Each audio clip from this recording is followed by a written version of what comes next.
One of the top stories making its way around Weibo is the rather tragic and horrific story of the Korean American who was pushed onto the subway tracks by a homeless man and subsequently killed by an oncoming train.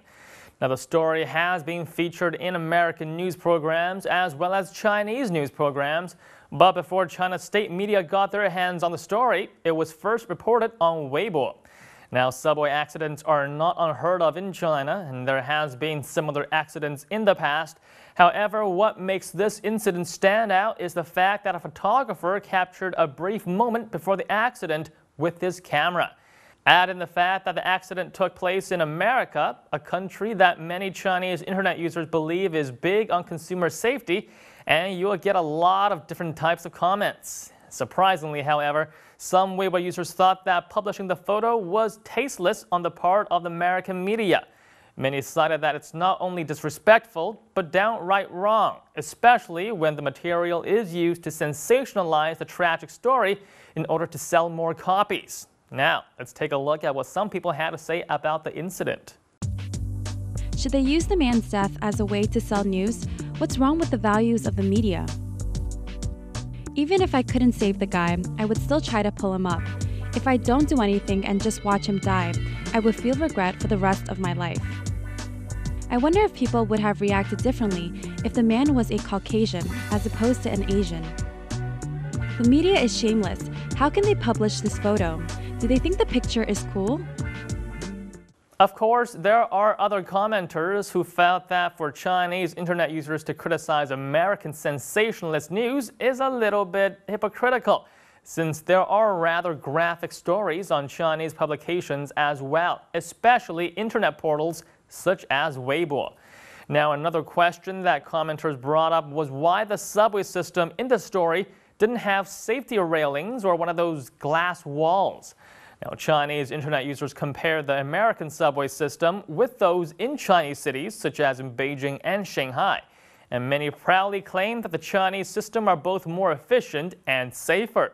They pointed out that safety measures to prevent people from falling over or jumping on the tracks have been implemented in pretty much all of the subway systems in the big cities, and that Americans should probably also look into it.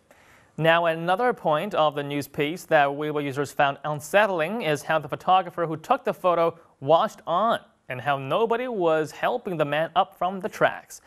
Now, some commenters thought that perhaps people in big cities are always more apathetic to the plight of others, while some other commenters brought up the issue of race. Either way, many Weibo users felt that there must have been something else the photographer could have done to save the man. So let's take a look at a few more comments. Before becoming a photographer, he should first learn to be a good human being.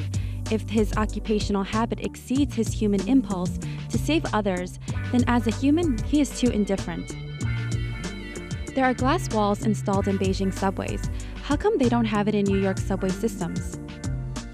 I don't understand why they don't have a protective glass wall in their stations. I don't know about his reason for using the camera, but if he was far away, I don't think he would have made it in time to pull the man up. Maybe all he could do was take the photo. It's an occupational disease. Photographers will react to a situation in a way that allows him to take the best photo possible. Maybe it's a reflex. This reminds me of another photo of an African baby crawling on the ground while a vulture stood watch. That photographer also spent time to position himself for the best shot to capture a rather gruesome image. Now, from the look of the picture, it does seem that the man was really trying to get back up to the platform. Now, if only someone had reached out and gave him a little pull.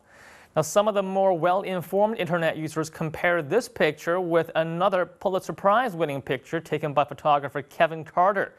Now, his prize-winning photo captured the last moments of a Sudanese toddler trying to reach a feeding center while a nearby vulture looked on. Now, both photos capture what seemed like moments before death, and for both photos, viewers wondered if the photographer could have done just a little more than to hold down the shutter.